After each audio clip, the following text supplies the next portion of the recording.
Hello, good morning, all of you. How are you all? I hope you all are fine. कल मैंने आपसे promise किया था actually परसों कि मैं सिलेबस के रिगार्डिंग आपको एक वीडियो दूंगी। जो भी पेपर वन का जो सिलेबस है उसकी 10 यूनिट्स हैं, जो 10 यूनिट्स हैं, उसके बारे में डिटेल में मैं बताऊंगी कि क्या क्या उसमें क्वेश्चंस जो हैं वो सेट होते हैं और कौन कौन से टॉपिक को ज़्यादा अच्छे से पढ़ना है, कैसे पढ़ना है, कौन कौन से कंसेप्ट क्लियर होने चाहिए आपके। तो बहुत ही अच्छी मैंने अभी वीडियो प्रिपेयर करी है इसके ऊपर कि कैसे किस किस चीज़ को बहुत अच्छे से आपने अभी स्टडी करना है, यूनिट वाइज, चैप्टर वाइज। उसको आप प्लीज़ डिटेल से देखिएगा वीडियो को, बहुत ही अच्छे से ध्यान से नोट डाउन कर लेना जो जो टॉपिक्स मैं बोल रही हूँ, जो जो इम्पोर्टेंट हैं, वेरी इंपॉर्टेंट है उनको। इसको अच्छे से देख के फिर उसके अकॉर्डिंग अपना प्लान करना और उस अकॉर्डिंग ही इसको पढ़ना शुरू कर देना। पेपर वन बहुत ही स्कोरिंग होता है अगर वो ध्यान से आप अभी से फॉलो करोगे। अपना जो सिटिंग प्लान है कि आप डे के 2 आवर्स दे रहे हो, तो उसमें आप क्वालिटी क्वालिटी लर्निंग हो आपकी। ऐसा नहीं है कि हाँ आपने 2 घंटे 3 घंटे की सिटिंग दी है बट आप उसमें से कंसेप्ट अपने क्लियर नहीं कर रहे, बस गो थ्रू हो रहे हो। वो नहीं करना है, क्योंकि नेट जेआरएफ क्वालिफाई करना बड़ा इम्पॉर्टेंट है। और वो कैसे कर सकते हैं कि क्वालिटी लर्निंग जो है, मतलब क्वालिटी अपनी बढ़ाओ पढ़ाई में, ना कि फटाफट 2 घंटे 4 घंटे बैठ के बस रीड आउट करते जाओ। नहीं, कंसेप्ट क्लियर करना अपना ज़रूरी है। अपने माइंड को बिल्कुल फोकस्ड रखो, तभी ये चीज़ जो है पॉसिबल हो पाती है। ठीक है, तो ये चीज़ आपने ध्यान में रखनी है। अभी ये वीडियो मैंने पूरी डिटेल में बनाई है कि यूनिट 1 2 3 में कौन कौन से टॉपिक्स हैं जो अच्छे से पढ़ने हैं और उनमें से किस तरह के क्वेश्चन सेट होते हैं। ये वीडियो नॉर्मल वीडियो से थोड़ी सी मेरी लंबी होएगी, बट इसको डू वॉच केयरफुली और नोट डाउन करो। ठीक है, और इसको अच्छे से प्लीज़, ये बहुत हेल्पफुल वीडियो होएगी क्योंकि मैंने भी इसको प्लान आउट करा था चैप्टर्स को यूनिट वाइज, और मैंने उसको स्टडी किया, इसने मेरे को बहुत हेल्प आउट करा है। ठीक है, तो वही चीज़ मैं आप लोगों से शेयर कर रही हूँ कि इस चीज़ को बहुत ही ध्यान से आप देखना और उसी को चीज़ को फॉलो करना प्लीज़। ठीक है, तो अब मैं आपसे जो शेयर कर रही हूँ वो है कि हम चैप्टर वाइज, जो यूनिट वाइज 10 यूनिट्स हैं पेपर वन के, उसको अच्छे से कैसे कैसे क्या क्या उसमें से पढ़ना है। अब देखिए, सबसे पहले पेपर वन के बारे में जो फर्स्ट यूनिट है जो मैंने मेंशन किया हुआ है यहाँ पे, वह टीचिंग एंड रिसर्च एप्टीट्यूड के ऊपर हमारी ये यूनिट है। तो टीचिंग एप्टीट्यूड में आपने टीचिंग के concepts, objectives, levels of teaching, memory, understanding, reflective, है ना, इसके regarding characteristics and basic requirements, इसमें जो भी टॉपिक्स इसमें ये आ रहे हैं इनको आप एक बार थॉरो रीडिंग दे देना। ठीक है, क्योंकि ऑलरेडी जिन्होंने बीएड एमएड कर रखा है उनके लिए ये काफ़ी इजी रहता है, क्योंकि ये टॉपिक्स के साथ वो फेमिलियर हैं, उन्होंने ऑलरेडी इनको काफ़ी बार पढ़ चुके होते हैं। तो अगर आप इनमें कंसेप्ट अपने क्लियर कर लेते हो तो बहुत ही अच्छा है। अच्छे से इसकी रीडिंग लो, थॉरो रीडिंग लो, तो इसमें से कोई भी क्वेश्चन जो आता है बहुत आराम से सॉल्व कर पाते हो आप। ठीक है, इसमें जो एक और टॉपिक है वो है लर्नर्स करेक्टरिस्टिक्स। इसमें एडोलेसेंट एज के करेक्टरिस्टिक्स के बारे में, अडल्ट लर्नर्स कैसे होते हैं उसके साथ के क्वेश्चंस कुछ आ जाते हैं। Academic, social and emotional, cognitive, इसके ऊपर इंडिविजुअल डिफरेंस के ऊपर भी क्वेश्चन आता है, मैंने देखा है पेपर में, है ना। तो ये कुछ चीज़ें हैं जो रीड करनी है इस टॉपिक में, इस यूनिट में। फिर आगे मेथड्स ऑफ टीचिंग है। अब देखो, मेथड्स ऑफ टीचिंग कितने तरह के हैं, उसमें से लर्नर सेंटर्स भी होते हैं और टीचर सेंटर्ड भी होते हैं। तो लर्नर सेंट्रिक जो मैंने मेंशन किया है यहाँ पे, वो एक इम्पॉर्टेंट टॉपिक है, इसको आप ध्यान से थॉरो रीडिंग देना। फिर है न्यू एजुकेशन पॉलिसी के ऊपर, चॉइस बेस्ड क्रेडिट सिस्टम, ये भी लर्नर सेंटर्ड है, इसके ऊपर भी क्वेश्चंस जो हैं वो होंगे। ठीक है, तो इसको भी आप रीड करना। फिर आगे जैसे ऑनलाइन मेथड्स हैं, स्वयं प्रभा, देखो स्वयं प्रभा से क्वेश्चंस आते हैं, आएंगे अभी। ठीक है, तो इसको आपने अच्छे से देना है। स्वयं की फुल फॉर्म भी आप देख लीजिएगा। स्वयं की फुल फॉर्म है study webs of active learning for young and aspiring minds. तो ऑनलाइन मेथड्स आजकल सब यूज़ कर रहे हैं। ठीक है, मोस्टली हर तरह की स्टडी के लिए, तो इसलिए ये इम्पोर्टेंट क्वेश्चन हो जाता है। स्वयं प्रभा के बारे में भी पूछा जा सकता है कि कितने चैनल्स पे, कितने डीटीएच चैनल्स पे ये टेलीकास्ट होता है। ठीक है, और कौन सी सैटेलाइट जो है इससे रिलेटेड है, तो इस पे भी एक पूरा क्वेश्चन बनता है। तो आप इसको भी अच्छे से रीड करना, अच्छे से लर्न करना। इसमें जो स्वयं प्रभा है वो है that is group of 34 DTH channels devote to telecasting of high quality education program on 24/7 hours basis using the GSAT-15 satellite. हाँ, सेटेलाइट के बारे में पूछा जा सकता है कि कौन सी है, जैसे अलग अलग दे दी होंगी ऑप्शंस आपको। तो GSAT-15 सेटेलाइट है और कितने चैनल्स पे, 34 DTH चैनल्स पे, कितने टाइम के लिए, 24/7। ठीक है, मतलब कंप्लीट इसके बारे में पूछा जा सकता है ना, टेलीकास्टिंग के बारे में, स्वयं प्रभा के बारे में। तो स्वयं पे भी जो क्वेश्चन है वो आया था एग्ज़ाम में। आगे है ये ऑलमोस्ट जो एमएड वाले हैं या दूसरे भी हैं स्टूडेंट्स, उनको ये ऑनलाइन मेथड्स का तो पता ही होगा। इसको आप अच्छे से रीड कर लेना बस एक बार। मूक्स की भी फुल फॉर्म हमें पता है सबको, ये भी question last to last time आया था, मैसिव ओपन ऑनलाइन कोर्सेज, है ना। इसके बारे में भी थोड़ा सा पढ़ना कि क्या क्या इसमें होता है। आगे जो है वो इवैल्यूएशन सिस्टम है। देखो, इवैल्यूएशन सिस्टम से हम क्वेश्चंस हमेशा देखते ही हैं। इवैल्यूएशन सिस्टम में समेटिव इवैल्यूएशन है, फॉर्मेटिव इवैल्यूएशन है। फॉर्मेटिव कॉन्टीन्यूअस होती है, ऐसे भी क्वेश्चन सेट होके आ सकता है कौन सी कॉन्टीन्यूअस इवैल्यूएशन है, ठीक है, कौन सी इन द एंड यूज़ होती है। देखो, ये तो है तो सिंपल क्वेश्चन, बट कई बार इसी को मोल्ड करके किस तरीके से पूछा जा सकता है वो वी नेवर नो, है ना। तो ये ध्यान से कर लेना एक बार इवैल्यूएशन प्रोसेस। वैसे भी ये आपकी इंटरव्यू की प्रिपरेशन के लिए भी है, जॉब्स में भी ऐसे क्वेश्चन, इवैल्यूएशन हो गया, रिसर्च मेथडोलॉजी हो गया, रिसर्च की टाइप्स हो गई, है ना, इसकी सैम्पलिंग के बारे में पूछा जाता है, इसकी टाइप्स। तो ये सारे क्वेश्चन जो है ना वो वैसे भी आपको आगे के लिए भी प्रिपेयर कर देते हैं। तो ये इंपॉर्टेंट ही हैं सारे ऑलमोस्ट। ठीक, जो एमएड कर रहे हैं या जिन्होंने एमएड में भी एडमिशन ले चुके हैं और कंप्लीट भी कर लिया है, वो लोग इससे फेमिलियर हैं, इन सारी टर्म्स से फेमिलियर हैं, very well familiar with these things. ठीक है, तो इतना टफ नहीं है, आप ध्यान से रीडिंग दे दोगे तो हो जाएगा। सेकंड यूनिट है जो रिसर्च एप्टीट्यूड पे है। इसमें देखिए मीनिंग, टाइप्स, करेक्टरिस्टिक्स, ये तो पढ़ने ही हैं आपने। Positivism and post positivistic approach to research, इसमें से क्वेश्चंस आते ही आते हैं। ये बहुत इंपॉर्टेंट टॉपिक है, मैंने मेंशन भी किया हुआ है। क्वालिटेटिव, जिसको हम गुणात्मक कहते हैं, जो मैंने भी आपको भी बोला है कि क्वालिटी लर्निंग, क्वालिटी टीचिंग होनी चाहिए, क्वालिटी लर्निंग होनी चाहिए। ठीक है, क्वांटिटी बेस्ड कुछ भी नहीं होना चाहिए। इस तरह से नहीं पढ़ा जाता कि मतलब आप कितनी ज़्यादा, बहुत 2 घंटे 4 घंटे दे रहे हो और आपकी जो है वो, उसमें आगे पॉजिटिविटी रेट क्या है, मतलब आप अच्छा अगर कंसेप्ट क्लियर ही नहीं कर रहे तो कोई फ़ायदा नहीं। तो उसी में ऐसे ही इस तरह से जो क्वेश्चंस है क्वालिटेटिव और क्वांटिटेटिव जो हैं क्वेश्चंस, इन पे आप अच्छे से स्टडी करना। ठीक है, पोस्ट पॉजिटिविस्टिक, जैसे ये मैंने मेंशन किया है, not possible to reach 100%, errors भी हो सकती हैं वहाँ पे। ठीक है, तो ये आपने ध्यान से करना है। अब ये क्वेश्चंस आप अच्छे से पढ़ लेना, इसमें काफ़ी तरह के क्वेश्चन जो है सेट हो जाते हैं। तो आगे है रिसर्च मेथड। देखो, रिसर्च मेथड भी इंपॉर्टेंट टॉपिक है। जैसे इस पे भी क्वेश्चन एक्स पोस्ट फैक्टो पे क्वेश्चन आते ही हैं। ठीक है, एक क्वेश्चन तो आप मान के चलो कि आता ही है। तो जैसे कंट्रोल्ड मेथड कौन सा है, तो एक्सपेरिमेंटल है या क्या है। हिस्टोरिकल पे जैसे ये यहाँ पे मैंने मेंशन किया पोस्ट फैक्टो रिसर्च।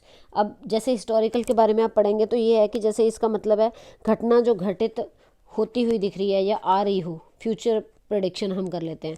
एक पोस्ट फैक्टर रिसर्च है जो उसका मतलब है कि वो घटित हो चुकी है, उसके अब इम्पैक्ट को हम स्टडी कर रहे हैं। तो इस तरीके से इन चीज़ों को बिल्कुल अच्छे से समझ लीजिए कि क्या है, फिर आप कोई भी क्वेश्चन जो है उसके रिगार्डिंग सॉल्व कर सकते हो। नेक्स्ट है क्वालिटेटिव रिसर्च, क्वांटिटेटिव रिसर्च। ये ऑलरेडी हम बहुत बार डिस्कस कर चुके हैं कि क्वांटिटी पे बेस्ड और क्वालिटी पे बेस्ड है। आगे स्टेप्स ऑफ रिसर्च।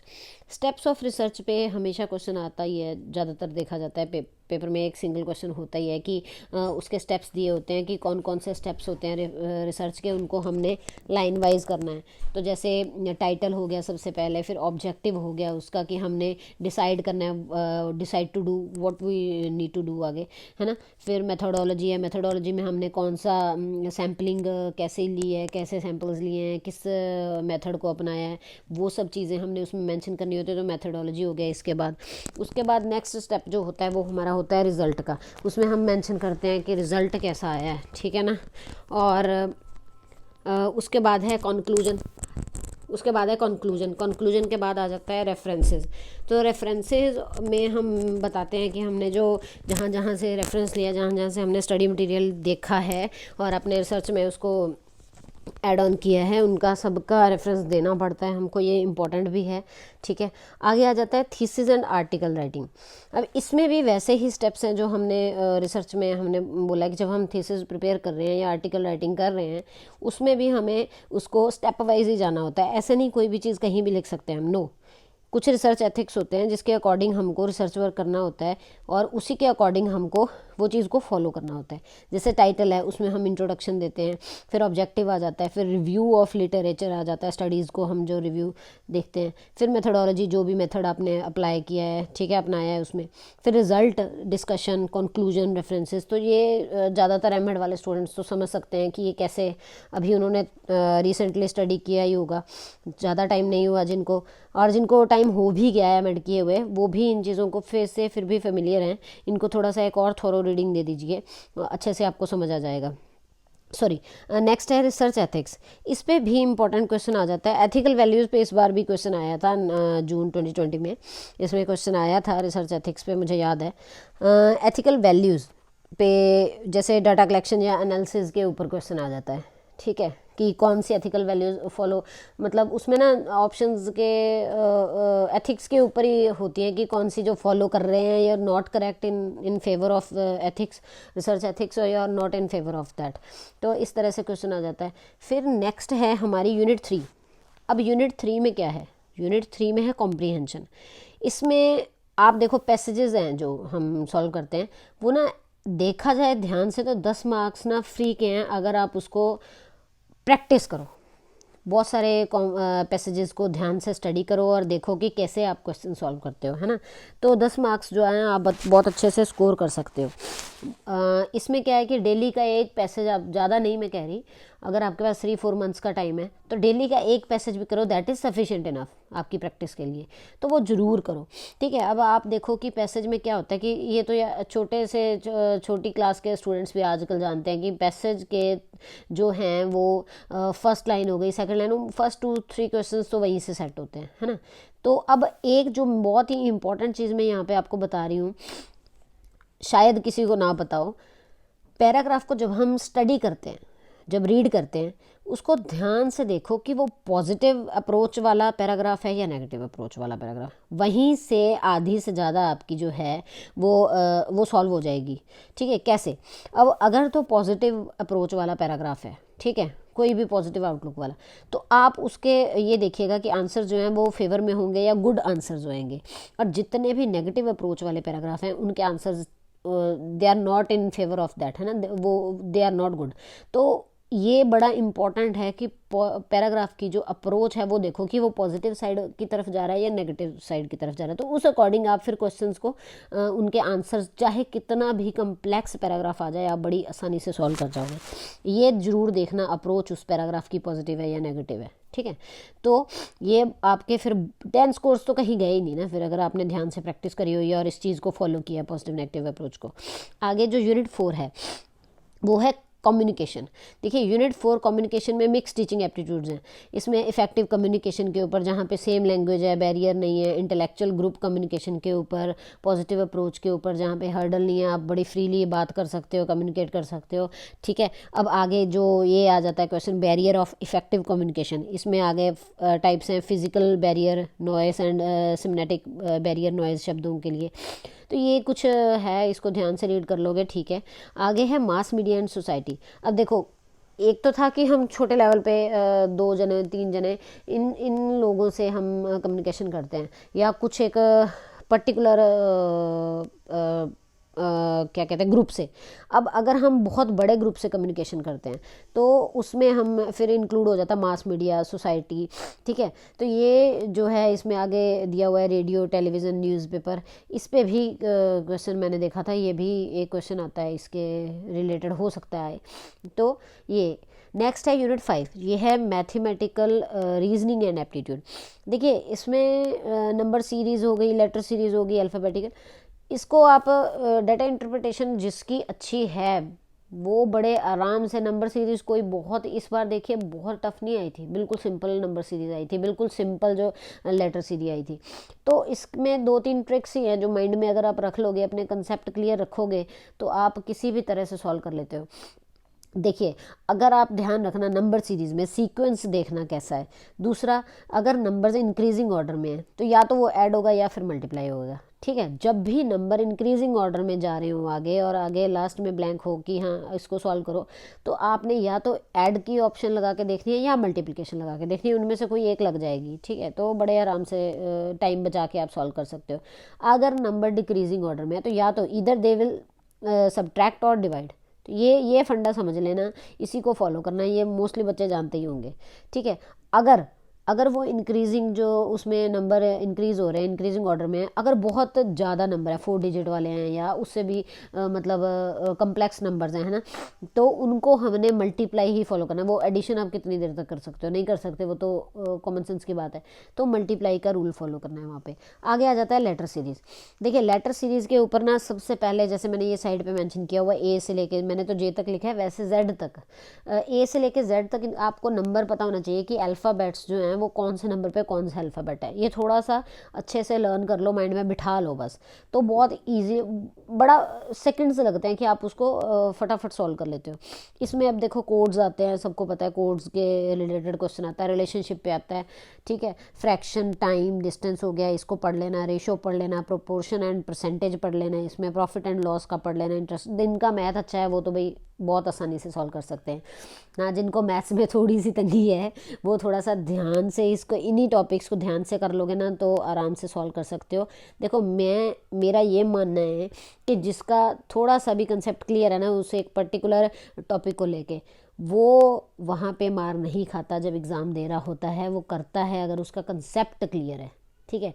तो ये नहीं है कि हाँ आपने पिछले 10 साल से मैथ्स के इन टच हो या मैथ्स के टच में नहीं हो। अगर आपका कंसेप्ट आज से 4 साल पहले भी क्लियर था और आपको पता है कि how to solve ratio, proportion, या हाउ टू सिंपल इंटरेस्ट है या ऐसा, इन चीज़ों को कैलकुलेट कैसे करते हैं, कंसेप्ट क्लियर है ना, तो आपको मोल्ड होकर भी प्रॉब्लम आएगी तो आप सॉल्व कर सकते हो। तो इसमें ना बिल्कुल ऐसे मत कर लिया करो कि हाँ मेरा गैप है या मेरे से हो नहीं पाएगा, ये चीज़ अपने माइंड में मत लाया करो। एवरीथिंग इज़ पॉसिबल, ठीक है। मैं बहुत पॉजिटिव अप्रोच लेके चलती हूँ, मैंने खुद भी अपनी लाइफ में भी देखा है।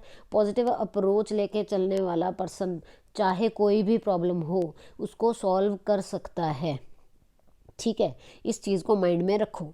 अब रिलेशनशिप पे इस बार क्वेश्चन आया था, father in law son in law वाला, वो भी अभी ध्यान से अगर थोड़ा सा भी उसमें दिमाग लगाया, अपना कॉमन सेंस लगाई, तो वो सॉल्व हो जाता है। कोई इतना बहुत बड़ी प्रॉब्लम नहीं आ जाती कि जो सॉल्व ही ना हो सके। थोड़ा सा कॉमन सेंस दिमाग लगाओ अपना और उसको सॉल्व कर सकते हो। देखो, मैथमेटिक्स एक बहुत ही ब्यूटीफुल सब्जेक्ट है, इसको आप ध्यान से करोगे, कंसेप्ट क्लियर करोगे तो सब पॉसिबल है, ठीक। आगे है यूनिट 6। यूनिट 6 जो है वो लॉजिकल रीजनिंग पे है। अब देखो, यहाँ पे लॉजिक अप्लाई होता है। इसमें इंपॉर्टेंट है आर्गूमेंट्स पे क्वेश्चन कितने आते हैं, हमने देखा है, ठीक है, हमेशा आते हैं। इसको आपने ध्यान से पढ़ना है, मूड एंड फिगर के ऊपर। अब एक और टॉपिक है फॉर्मल एंड इनफॉर्मल फैलेसीज के ऊपर। देखिए, जैसे मैंने यहाँ पे एग्जांपल दी हुई है, मैंने भी किसी यूट्यूब मेंटर, एक पर्सन थे बहुत अच्छे, मेरे को नाम नहीं याद आ रहा, मैंने उनको भी फॉलो किया है। वो भी ऐसी चीज़ें काफ़ी इंपॉर्टेंट बताते थे। उनको भी मैंने देखा कि फैलेसीज जो है वो एक इम्पॉर्टेंट टॉपिक है। मोस्टली जो टीचर्स हैं वो कहते हैं कि इसमें कंटेंट बेस्ड है मटेरियल, इसको ध्यान से पढ़ो।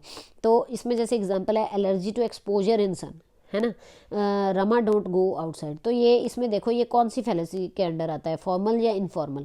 तो रमा को क्या है कि उसको सन में एक्सपोजर में एलर्जी है और रमा इसीलिए बाहर नहीं जाती। तो इस तरह से क्वेश्चन जो हैं वो मोल्ड होके आते हैं। तो आप उसमें देखोगे कि फॉर्मल है या इनफॉर्मल है। जैसे इसमें फीट और फुट है, 5 फीट साइज़ होता है, साइज़ को रिप्रेजेंट करता है फीट, है ना, 5 फीट, फुट पैर को, ये हमें सबको पता है। तो इनफॉर्मल फैलेसीज इसके अंडर आती है। जैसे शब्दों का हेर फेर ही है सारा कुछ मैंने लिखा हुआ है।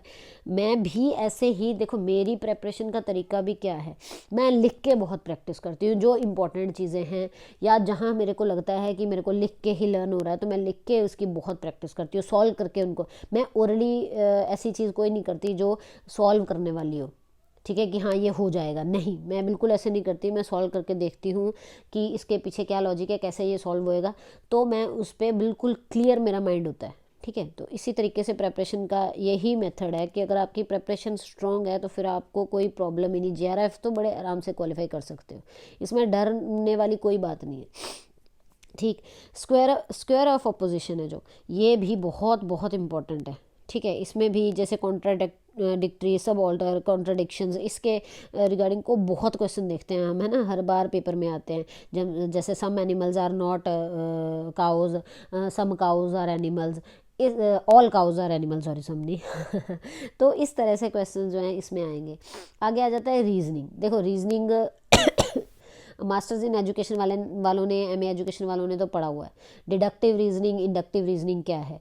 अब डिडक्टिव रीजनिंग में एक मेथड है, याद कर लो, DGP क्या है, general to particular, DGP general to particular, इसमें डिडक्टिव रीजनिंग में होता है। और इंडक्टिव में क्या होता है, इंडक्टिव रीजनिंग में पर्टिकुलर टू जनरल होता है। ये एक चीज़ समझ गए ना आप, आगे चीज़ों को अच्छे से आप कर पाओगे। इंडक्टिव रीजनिंग कहाँ अप्लाई हो रही है, इंडक्टिव कैसे, तो वो आगे एनालॉजीज आ गया, बेस्ड ऑन सिमिलैरिटी, कंपैरिजन, इस पर भी थोड़ा बहुत क्वेश्चन आते हैं। तो अच्छा, जैसे ये इसमें एग्जांपल दिखी हुई है मैंने, जैसे कि कोई बोलता है कि पापा जैसे हो टीवी देखते हो, तो ये कंपैरिजन भी, सिमिलैरिटी भी बता दी गई है ना। तो इस तरह से आगे वेन डायग्राम पे कभी क्वेश्चन होता है कभी नहीं, इस बार मेरे एग्जाम में तो नहीं था। तो वेन डायग्राम पे क्वेश्चंस हम वेन डायग्राम देखो 9th-10th में भी करते हैं, +1 +2 में मेरे को तो अभी याद भी नहीं है कि फर्स्ट +1 +2 में इस पे क्वेश्चन कोई सॉल्व करा भी था मैंने। बट वेन डायग्राम्स पे नॉर्मल है कि जैसे हमने पीछे अभी करा था यहाँ पे सम एनिमल्स वाला, इस तरह से क्वेश्चन जो वेन डायग्राम को देख के भी सॉल्व हो जाते हैं। इसको थोड़ा सा रीड कर लेना, मैथ्स जिनका थोड़ा ठीक ठीक है। आगे है इंडियन लॉजिक। इंडियन लॉजिक देखो, फ़िलॉसफी एमएड वालों को पता है, फ़िलॉसफी की बुक में ये सब कुछ है, इसको ध्यान से फॉलो करिएगा, पढ़िएगा। लॉजिक्स जो इंडियन लॉजिक्स है, मीन्स ऑफ नॉलेज, इसमें बहुत इंपॉर्टेंट टॉपिक है। इस बार भी क्वेश्चन आया था, इस बार तो वो प्रत्यक्ष प्रमाण वाला क्वेश्चन आया था, मेरे को याद है पूरा अच्छी तरह से, हर सेट में आया था क्वेश्चन। तो ये जो टॉपिक सारा है, ये जो मैं दिखा रही हूँ संस्कृत वर्ड्स ये दिए हुए हैं, इनमें ही हम कंफ्यूज हो जाते हैं। तो यहाँ पे मैंने ना हिंदी में, मेरी हैंडराइटिंग वैसे बहुत अच्छी है, यहाँ पे मैंने थोड़ा फास्ट लिखा है, तो थोड़ा ऐसे है, हो सकता है आपको समझ आ रही है या नहीं, ध्यान से देख लीजिएगा। जैसे ये है प्रमाण्स में, प्रत्यक्ष, परसेप्शन जैसे बोलते हैं, जो एकदम सामने हो। प्रत्यक्ष हम बोलते हैं ना कि प्रत्यक्ष, मेरे प्रत्यक्ष है, तो ये परसेप्शन जिसको बात करते हैं एकदम सामने हो। अनुमान, अनुमान के ऊपर हम बात करें, इन्फ्रेंस, अनुमान लगाना। आगे है उपमान, उपमान मतलब कंपैरिजन, हम उपमान देते हैं कि हाँ ये ऐसा है और ये इसीलिए टीवी देखता है, ये पापा जैसा है, काइंड ऑफ। ठीक है, इस तरह से। जैसे आगे आ गया उपमा देना, उपमा देना भी एक हो गया, चांद का टुकड़ा, जिसको हम बोलते हैं कि हाँ किसी बच्चे को बोलते हैं या किसी पर्सन को बोलते हैं कि हाँ ये बिल्कुल चांद का टुकड़ा है, तो उपमा देते हैं जो। ठीक, ऐसे इस तरह से थोड़ा सा हिंदी में भी उस पर ध्यान रखा करिए कि हाँ ये इस चीज़ का मतलब क्या है।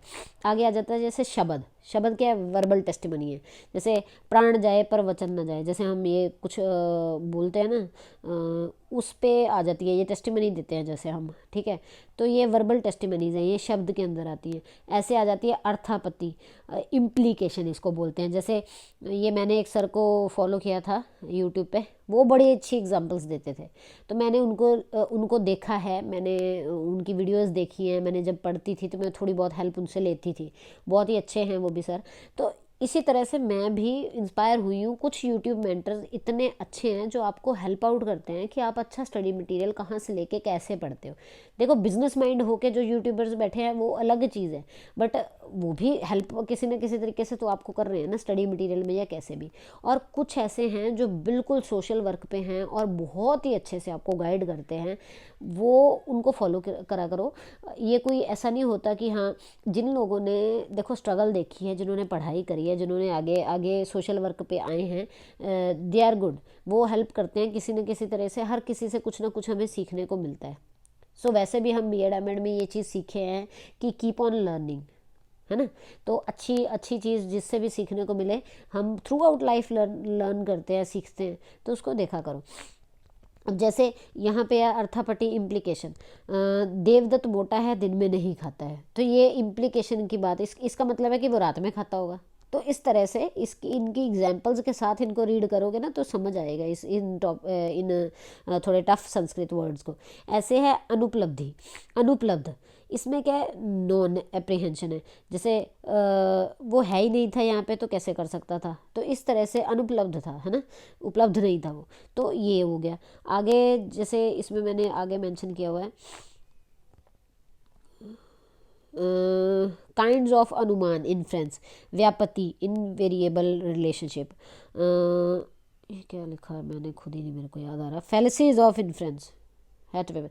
अच्छा, ये कुछ आप ध्यान से देख लो, हैंड राइटिंग मेरे को अपनी ही समझ नहीं आ रही थी, इसको आप ध्यान से देख लो। ये जो इम्पोर्टेंट है, ये जो सारे मैंने अभी दिखाए हैं आपको, प्रत्यक्ष, प्रमाण, अनुमान, उपमान, शब्द, अर्थापट्टी, अनुपलब्धि, ठीक है, ये इंडियन लॉजिक, इसमें ये पढ़ना, मीन्स ऑफ नॉलेज, ये बड़ा इंपॉर्टेंट टॉपिक है। इसमें क्वेश्चंस मैंने तो देखे हैं कि हर बार कुछ ना कुछ ज़रूर ही आता है, ठीक है।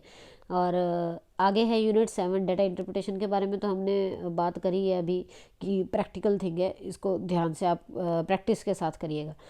यूनिट 8 है जो आईसीटी, आईसीटी देखो, आईसीटी बिल्कुल अभी लेटेस्ट ही है, समझ लो टॉपिक ही है ना, इंफॉर्मेशन एंड कम्युनिकेशन टेक्नोलॉजी। और अभी जैसे कोविड-19 की वजह से तो वैसे ही टेक्नोलॉजी के ऊपर थोड़ा सा सब लोगों का जो कह लो कि टीचिंग, लर्निंग, सब कुछ इसके ऊपर बेस्ड हो गई है। तो आईसीटी के ऊपर क्वेश्चंस तो बनते हैं आने, है ना। तो आईसीटी जो है जनरल एब्रीविएशन और टर्मिनोलॉजी के ऊपर, ईमेल्स के ऊपर जैसे क्वेश्चन मैंने देखे हैं, सीसी, बीसीसी, जैसे ये मैंने यहाँ मेंशन किया है, सीसी का मतलब कार्बन कॉपी हो गया, बीसीसी ब्लाइंड कार्बन कॉपी। कई बार ना हम बहुत ही छोटी सी चीज़ को ना निगलेक्ट कर देते हैं, हम ध्यान से नहीं रीड करते, रीड तो कर रहे होते हैं बट हम आगे निकल जाते हैं, उसको छोड़ देते हैं। इग्नोर मत किया करो, छोटी से छोटी डिटेलिंग को समझा करो कि वो क्या क्यों लिखी गई है, उसका कुछ मतलब है, ठीक है, वो आपको बताने के लिए लिखी गई है कि हाँ ये इम्पोर्टेंट है, इसको आप ध्यान से आगे स्टडी करिएगा, ठीक है ना। तो इन पे क्वेश्चंस आ जाते हैं, ईमेल को चेक करना, लर्न, ये सब ये ध्यान से आप जाके अच्छे से देखना। आगे ऑडियो एंड वीडियो कॉन्फ्रेंसिंग, देखो इसमें सिंक्रोनस और असिंक्रोनस ये इम्पोर्टेंट है। इसमें भी जैसे सिंक्रोनस क्या होता है, सेम टाइम पे स्पीच और रिसीव, बोल भी रहे हो रिसीव भी कर रहे हो, है ना। असिंक्रोनस मतलब रिकॉर्डेड थिंग जो है वो उसको वो ईमेल के थ्रू या कैसे आप उसको आगे फॉरवर्ड करते हो। मतलब जो चीज़ें दोनों जिसमें इन्वॉल्व है, स्पीकिंग, ऑडियो भी और रिसीविंग भी, सिंक्रोनस, है ना। तो ऐसे ये वीडियो कॉन्फ्रेंसिंग के ऊपर भी थोड़ा बहुत आप पढ़ लेना। आगे है, ये इम्पोर्टेंट है थोड़ा सा, digital initiatives in higher education. देखो जैसे अभी मैंने एक लास्ट वीडियो बनाई थी एनएफएससी के ऊपर, नेशनल फेलोशिप्स या एनएफओबीसी के ऊपर। देखो उसमें क्या था, वो जो सारी स्कीम्स, फेलोशिप्स हैं वो किस मिनिस्ट्री के अंडर आ रही है ना, ह्यूमन रिसोर्स डेवलपमेंट मिनिस्ट्री के अंडर है। इसी के ऊपर, वेबसाइट के ऊपर आप जाके देखिएगा तो ये फेलोशिप्स की पूरी डिटेल है। ये राजीव गांधी फेलोशिप जो थी, इसी को कन्वर्ट करके उसको ख़त्म करके उसकी जगह पे ये फेलोशिप्स इंट्रोड्यूस हुई हैं, तो जो जेआरएफ के इक्विवेलेंट अमाउंट पे जो रिसर्च के लिए प्रोवाइड करती हैं कैंडिडेट्स को, है ना, माइनॉरिटीज़ को या रिजर्व्ड कैटेगरी वालों को, वो मैंने सारा उस वीडियो में थोड़ा बहुत बताया था आपको। तो ये जो इस पे जो क्वेश्चंस हैं वो इम्पोर्टेंट है। देखो क्यों इम्पोर्टेंट है, दो चीज़ें हैं, एक तो टेक्नोलॉजी का यूज़ बहुत बढ़ गया कोविड-19 के टाइम में, ठीक है, पैंडेमिक के टाइम में ये बढ़ गया। दूसरा, अब एनईपी नहीं आई है ना, तो उसमें भी बहुत सारे इनिशिएटिव्स हैं, उसमें भी आईसीटी को एक स्पेशल जगह दी गई है। तो आईसीटी पे जितने भी क्वेश्चंस हैं उनको ध्यान से थॉरो रीडिंग देना, उसमें क्वेश्चन बनेंगे अभी आगे, ठीक। तो digital initiatives in higher education, देखो आपने देखा होगा स्वयं प्रभा, एनडीएल, किसी भी यूनिवर्सिटी, देखो सेंट्रल यूनिवर्सिटी की कोई वेबसाइट खोलो, उसमें स्वयं प्रभा, स्वयं कैपिटल्स में अलग से ही दिख रहे होते हैं, बुक्स और ये सब, है ना। तो इनको थोड़ा सा ध्यान दे के पढ़ो, ये छोटी छोटी डिटेलिंग्स इंपॉर्टेंट होती हैं।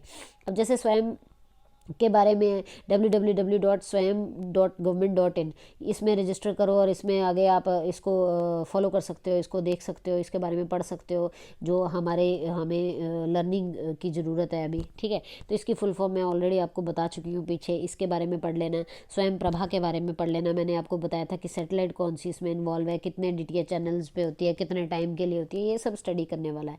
आगे NDL की फुल फॉर्म, NAD नैड की, ई शोध सिंधु, ई YANTRAI कल्पा एक्सेट्रा, ये कुछ टर्म्स हैं, इनकी आप फुल फॉर्म्स और इसके प्रोग्राम्स के बारे में, ऑनलाइन प्रोग्राम्स के बारे में पढ़ लेना। ICT पे अभी क्वेश्चंस आएंगे, ज़रूर आएंगे, इनको एक थॉरो रीडिंग देनी बनती है।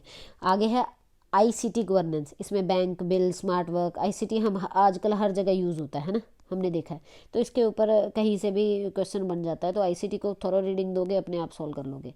आगे आ जाती है यूनिट 9। यूनिट 9 जो है वो है पीपल डेवलपमेंट एंड एनवायरनमेंट। इसमें देखो, इसमें क्या है, इसमें है मिलेनियम डेवलपमेंट गोल्स और सस्टेनेबल गोल्स, ये मेंशन किए हुए हैं।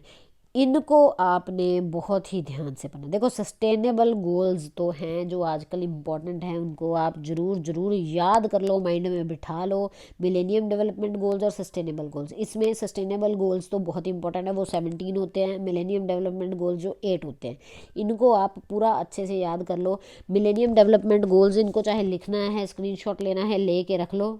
ठीक है, ये बड़े इंपॉर्टेंट हैं, इस पे क्वेश्चन आते हैं। वैसे भी इसकी नॉलेज आपको इंपॉर्टेंट है, होनी चाहिए इसके बारे में नॉलेज। ठीक है ना, ये पीपल डेवलपमेंट एंड एनवायरनमेंट में है, इंपॉर्टेंट टॉपिक है। अब जैसे मिलेनियम डेवलपमेंट गोल्स है, मैंने ये देखो मेंशन किया हुआ है, eradicate extreme hunger and poverty. Second क्या है, achieve university primary education, universal primary education, promote gender equality and empower women. ठीक है, ये गोल है। एक रिड्यूस चाइल्ड मोर्टेलिटी, इसको रिड्यूस करना, ये एक गोल है, मिलेनियम डेवलपमेंट गोल है। एक इम्प्रूव मैटरनल हेल्थ, ये बहुत इंपॉर्टेंट आज के टाइम में, ये भी। कॉम्बैक्ट HIV बोल रही हूँ मैं, HIV, AIDS, malaria and other diseases. ठीक है, इसको आगे इंश्योर एनवायरनमेंट सस्टेनेबिलिटी, इसको इंश्योर करना है। Develop global partnership for development, तो ये सारी चीज़ें जो हैं ये आती हैं, they fall under millennium development goals. मैं थोड़ा सा फास्ट इसलिए बोल रही हूँ कि थ्रू आउट वीडियो मैंने थोड़ा फास्ट बोला है कि 10 यूनिट्स हैं, बोलते बोलते थोड़ा सा टाइम ज़्यादा लग जाएगा, वीडियो में बहुत ज़्यादा लंबी हो जाएगी, इसलिए मैं थोड़ा सा स्पीड से बोल रही हूँ। बाकी कुछ ना समझ आए तो आप अपनी क्वेरीज जो हैं वो दे देना नीचे कमेंट में, मैं जितना हेल्प कर पाई मैं I surely help you all. ठीक है, बस मेरे को है कि जो पेपर 1 के बारे में जो मैं बता रही हूँ टॉपिक्स को टच करना, ज़रूर देखना, अच्छे से थॉरो रीडिंग देना, फिर बताना कि हाँ, फिर कोई प्रैक्टिस सेट सॉल्व करना, फिर मुझे बताना कि उसमें से मैम क्वेश्चंस बन रहे हैं कि नहीं बन रहे हैं। आप बहुत अच्छी स्कोरिंग कर लोगे, बड़े अच्छे से सॉल्व कर पाओगे प्रॉब्लम्स, आई एम श्योर। बस पॉजिटिव अप्रोच रखना, कहीं भी नेगेटिव नहीं होना है कि मेरे से होगा नहीं, मैं कर नहीं सकता, टाइम कम है, ये है वो है, दीज आर सिली एक्सक्यूजेज। ठीक है, इसको करना ही है आपने, नथिंग इज़ इम्पॉसिबल। ठीक, अगर आगे है सस्टेनेबल डेवलपमेंट गोल्स, ये बहुत इंपॉर्टेंट है, मैंने स्टार भी बनाया हुआ है। देखो, मैं ऐसे ही करती हूँ, जब मैं पढ़ाई करती हूँ मैं अपने नोट्स बनाती हूँ, मैं बहुत नोट्स बनाती हूँ, मेरे को बहुत शौक है, मैं केमिस्ट्री की स्टूडेंट हूँ वैसे, तो मैंने केमिस्ट्री के भी बहुत मेरे हैंड रिटन नोट्स बने हुए हैं, बट अब वो मेरे स्टूडेंट्स के पास ही हैं, कोई मेरे पास बचा ही नहीं है। तो आप इन चीज़ों को ध्यान रखा करो कि राइटिंग से प्रैक्टिस करो, लिख के जितना जो इंपॉर्टेंट टॉपिक है ऐसे थोड़े थोड़े नोट करो, एक कॉपी रखो अपने पास परमानेंट, जिसमें आपके इंपॉर्टेंट चीज़ें जो लिखी हुई हैं, ताकि जब आप पेपर देने जा रहे हो तो लास्ट कुछ डेज जो बचे हैं उसमें आप थॉरो रीडिंग में मत गवाओ, उसमें आप अपने मेन चीज़ें देखो कि मैंने क्या क्या इंपॉर्टेंट चीज़ें नोट की हुई हैं, उसको स्टडी करो, तो आपको जो थोड़ा टाइम हो भी गया जिस टॉपिक को पढ़े हुए वो भी आपके माइंड में दोबारा से रिकॉल हो जाएगा। मेरा तरीका यही है पढ़ने का, तो लिख लिख के प्रैक्टिस कर सकते हो जितनी करो। ठीक, हमने कौन सा पूरा पैराग्राफ लिखना होता है, उसमें से इंपॉर्टेंट चीज़ें लिखनी होती हैं। ठीक है, चलो आगे है सस्टेनेबल डेवलपमेंट गोल्स, ये बहुत इंपॉर्टेंट है। कौन कौन से गोल्स हैं, no poverty number 1, number 2 zero hunger, number 3 good health and wellbeing, 4th है क्वालिटी एजुकेशन, 5th है जेंडर इक्वेलिटी, 6th है clean water and sanitation, 7th है अफोर्डेबल एंड क्लीन एनर्जी, ये मैं थोड़ा सा और बड़ा करके दिखा रही हूँ। आगे है 8 decent work and economic growth, आगे है 9th Indus innovation and infrastructure, फिर आ जाता है reduce inequality, sustainable cities and communities. ठीक है, 12th है रिस्पॉन्सिबल कंजप्शन एंड प्रोडक्शन। ठीक, क्लाइमेट एक्शन 13th। 14th है लाइफ बिलो वाटर। देखो ये बहुत आजकल की, आज के टाइम की ये बहुत बड़ी एक समस्या भी कह सकते हो वाटर रिलेटेड, और बड़ी इम्पोर्टेंट भी है। सॉरी। 15th पे है लाइफ ऑन लैंड। 16 पे है peace and justice strong stabilisation, कुछ ऐसा पता नहीं क्या लिखा है मैंने भी। अच्छा, ये 17 इसमें आ रहे हैं सस्टेनेबल डेवलपमेंट गोल्स। आप गूगल पे सर्च करोगे ना तो ये सारे लाइन से आ जाएंगे, आपको कोई वो नहीं है। ये 17th प्लीज़ देख लेना, मेरे को भी अभी ना बिल्कुल माइंड में नहीं आ रहा क्या था। तो ये आप ध्यान से एक बार तैयारी कर लेना। सॉरी। आगे है वाटर पॉपुलेशन। वाटर पॉपुलेशन पे जो है क्वेश्चंस कैसे आ जाते हैं, local regional and global issues के ऊपर। ओजोन डिप्लेशन के ऊपर ग्लोबल इशू है ये भी, इसके ऊपर भी क्वेश्चन कोई आ सकता है। Impacts of pollutants on human health. देखो जो लोग ज़्यादा जो कह रहे हैं ना पॉल्यूशन एरियाज़ में रहते हैं, उनको पता है ह्यूमन हेल्थ पे उसका क्या इम्पैक्ट है ना। जो रेस्पिरेटरी डिजीज़ होते हैं कुछ पर्टिकुलर, तो उसके बारे में ये दिया हुआ है। साइज़ 2.5 पीएम 2.5 डायमीटर होता है। ये ना थोड़ा सा आप ध्यान से रीड आउट कर लेना, ये भी ठीक है क्वेश्चन इसमें बन सकता है पॉल्यूटेंट्स के ऊपर। आगे है natural and energy resources.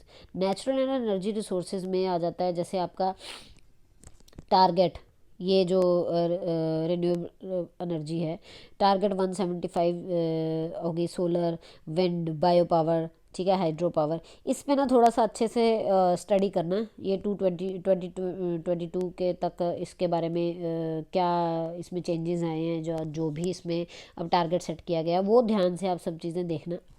Natural energy resources पे। आगे है नेचुरल हैज़र्ड्स। देखो ये सबको पता है नेचुरल हैज़र्ड्स कौन कौन से होते हैं, अर्थक्वेक, वोल्केनिक इरप्शन, तो सुनामी,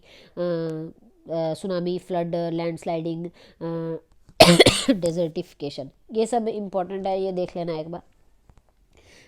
यूनिट 9 भी है जो वो इम्पॉर्टेंट है, इसमें इन्वायरमेंट प्रोटेक्शन एक्ट 1986, इसके बारे में पूछा जा सकता है। मॉन्ट्रियल प्रोटोकॉल, इस पे क्वेश्चन आया था ओजोन डिप्लेशन के ऊपर, ठीक है ना।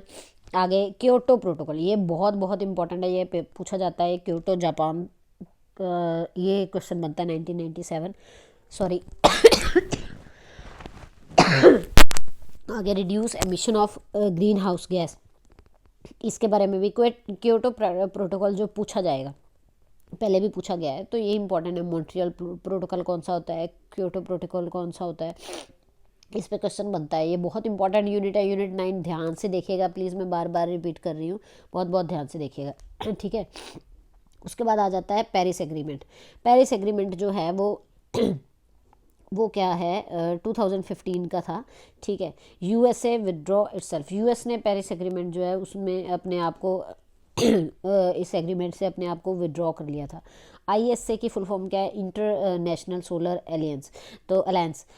हेड क्वार्टर इन गुरुग्राम, इसमें इसका जो हेड क्वार्टर है आईएसए का वो गुड़गांव में है, गुरुग्राम में है। इसके बारे में पेरिस एग्रीमेंट के बारे में क्वेश्चन आएगा ही, आया भी था शायद। ये बहुत इंपॉर्टेंट है। ये Kyoto protocol, Paris agreement, Montreal, ये तीनों ध्यान से पढ़ना प्लीज़, इसमें से क्वेश्चन आते हैं। ठीक, आगे है यूनिट 10।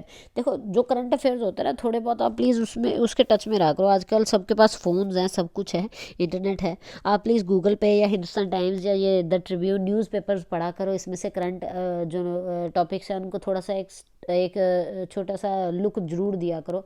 डेली थोड़ा सा रीडिंग दोगे तो बड़ी चीज़ें हैं जो माइंड में आ जाती हैं, पता चल जाता है उसके बारे में। हाँ, हेडिंग पढ़ो, थोड़ी सी अंदर रीडिंग दो, समझ आ जाती है कि क्या चीज़ है। इतने इतने का अब हम कैपेबल हो गए हैं कि हम उस चीज़ को थोड़ा सा पढ़ेंगे, अंडरस्टैंड कर सकते हैं कि हाँ क्या चल रहा है दिन दुनिया में, है ना।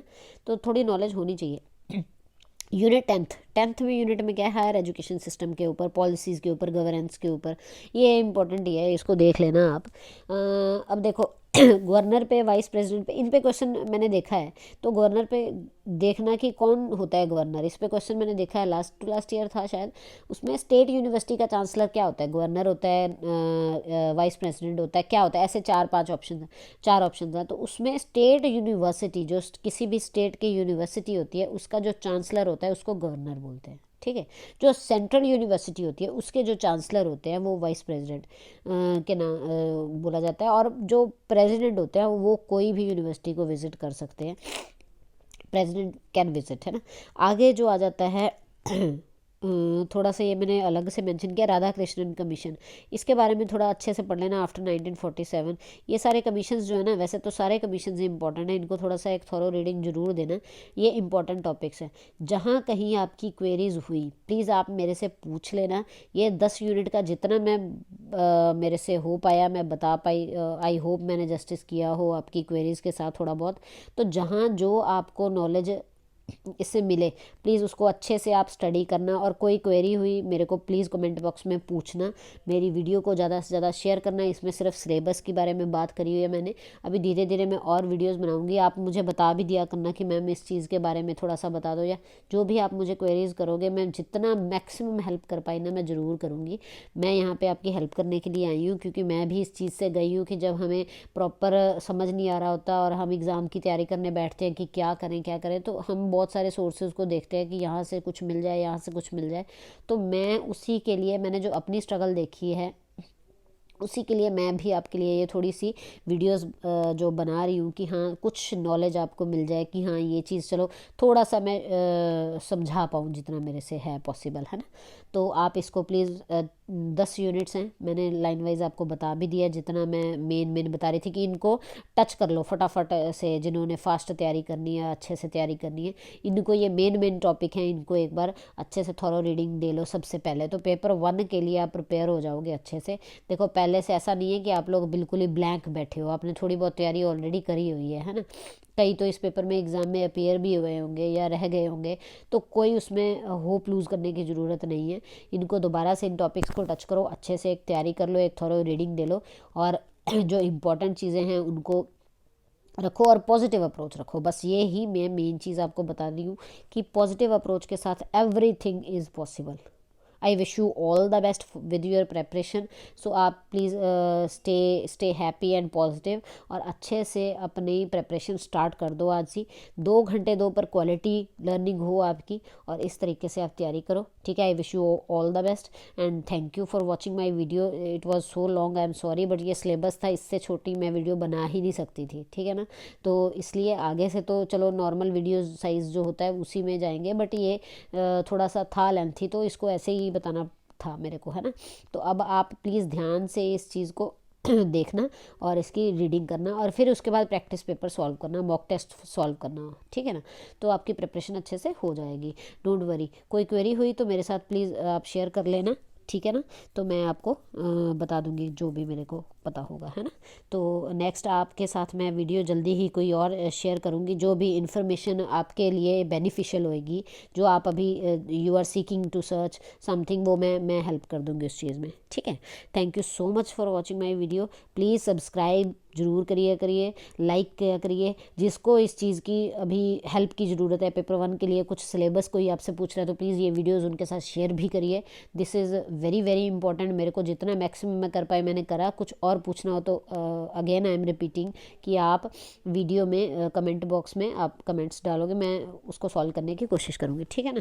Thank you so much. अब नेक्स्ट टाइम हम मिलते हैं एक और नई अच्छी वीडियो के साथ जो आपके लिए इन्फॉर्मेटिव हो।